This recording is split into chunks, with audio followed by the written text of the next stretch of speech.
As you can see, I've got a mess. Trying to tackle the wiring on this thing, and got the majority of it at least laid out. I've terminated nothing. I'm just kind of running it the length of the car and seeing if it's going to do what I want it to do. So far, yes. I'm running everything. Right now, I don't really have end locations because obviously lights, etc. is not installed in the car. The only things I have end locations for are fuel pumps, sender, roughly where the gauges are going to go. I'm going to have a plug there or a Deutsch connector where it'll disconnect, and the AC unit is mounted under the dash now. And everything from the firewall forward will terminate at that bulkhead, so I'm just going to terminate anything of this stuff, like the headlights, the horns, etc., to that bulkhead. And the back half of the car will be wired. Then all I have to do is wire up that front half of the Deutsch connector and good to go. Having that nice big disconnect for the front end of the car is saving a good bit of work, so I don't have to actually make full length runs. I really wish there was a way to bulkhead this transition from the cabin area so I don't have to run everything through this channel like I'm doing. But this is pretty much it. This is what you have to end up tackling when you have a rear mounted fuse block.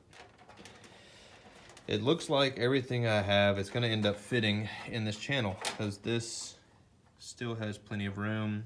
I still have to get one more wire roughly this size for the fan, for my second fan, because they will be wired up separately and they'll also require their own power draws. But one of them, I believe, is wired to the AC, if I'm not mistaken. I don't think they'll both kick on together. I think one will be, they actually both might kick on for over temp, but I think only one kicks on for the AC. I'm not sure. I've got to read up on that. Regardless, I've got to run separate power for each one because they draw a decent amount. Anyways, so the AC system, which you're not going to be able to see too well, but is there. Down below you can see my battery bulkhead barely, that red boot at least. Here, actually, I've got my other phone on me. There we go. Alright, so there you go. So I will say that these bulkheads were a pain. Like, it is damn near impossible to tighten those up for the location. You pretty much have to start at the top and work your way down. This last one, this one that you see up front, that hose, I'm actually gonna have to tighten that down. It's not any more than roughly finger tight. I couldn't get a wrench to it because I had already done my heater lines. I had to go back and remake this line. It's actually a very short run. You can see how it loops. Previously, I had it looping all the way around the unit. I had to change that and make it a short run because it was interfering on the top. Let's see if you can see this. But it's pretty tight up top. You can see how I ran this other AC line. It's just in between this bracket. Yeah, it is it's quite snug under there. There's the other side of the Deutsch connector that I have. You can see where my pedal mounts. Get a feel for where it comes out. So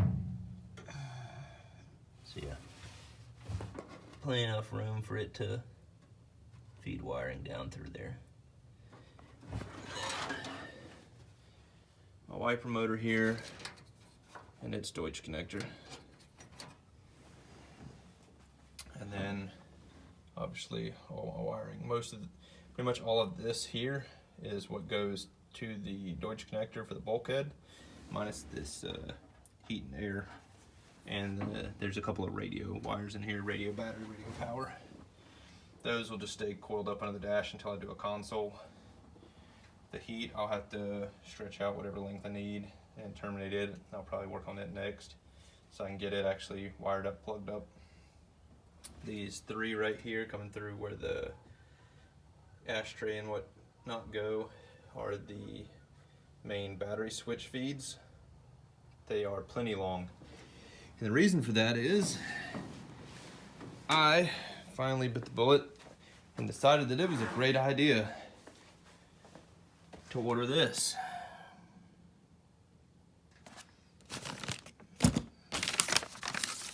There's the part number. I got tired of fighting. I thought it was just going to be a few wires that I needed to lengthen. Literally every wire almost came like a foot short. It was ridiculous. So that's what all you get with it.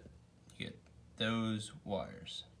I don't remember how many that is roughly, but they come with the ends on them. Some of them just replace single wires on a plug like that, so you have to use a tool to get that terminal out and replace it. For instance, these just replace these two wires on a plug.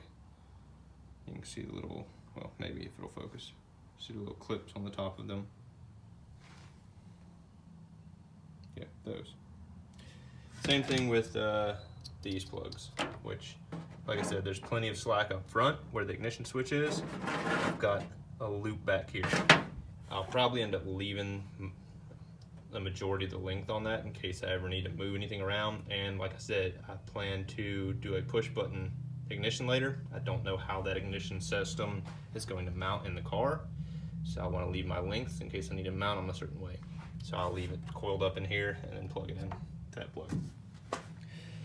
So anyways, yeah, this actually wasn't as expensive as I was thinking. I want to say whenever I first looked, I could have sworn it was around $200. It was like 115 bucks off Amazon. Got it in 2 days and busted most of the install out today. The only thing left to run are the headlight wires, which is this spool. And I think these go with that. I still have to run, these are the headlight, low beam, high beam, go with the foot pedal switch, and these are like the speed sending unit wires and coil wires to the tack.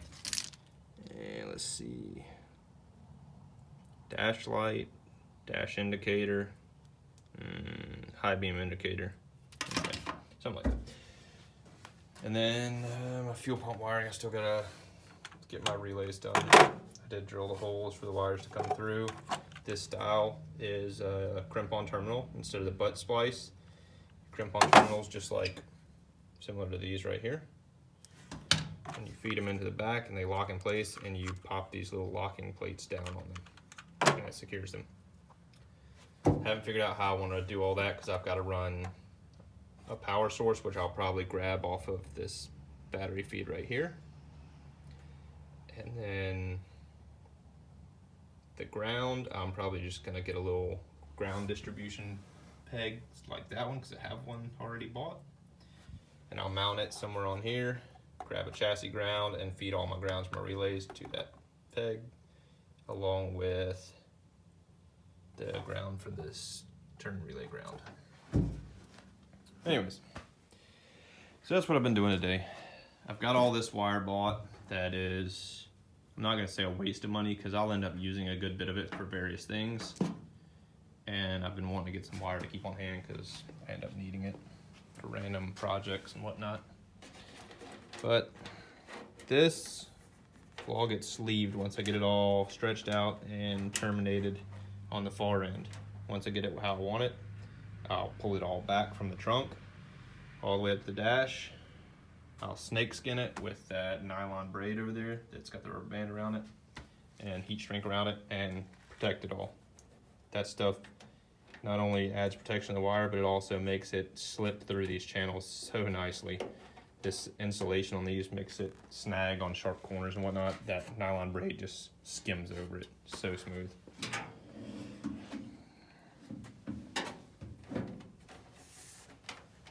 But that's where I'm at right now. I did get a friend to bring me some foam so I can stop leaning on all these sharp pieces of metal. motor hoist is getting picked up tomorrow, so the engine will be going in the near future.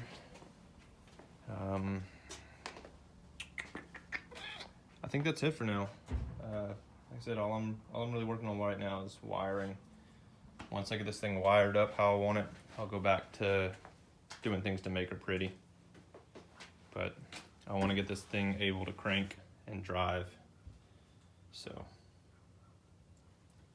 anyways, thanks for watching, guys, and stay tuned. Maybe next time I'll have more of this wiring done and I'll have at least something to show off more than just a mess. All right, guys. Later.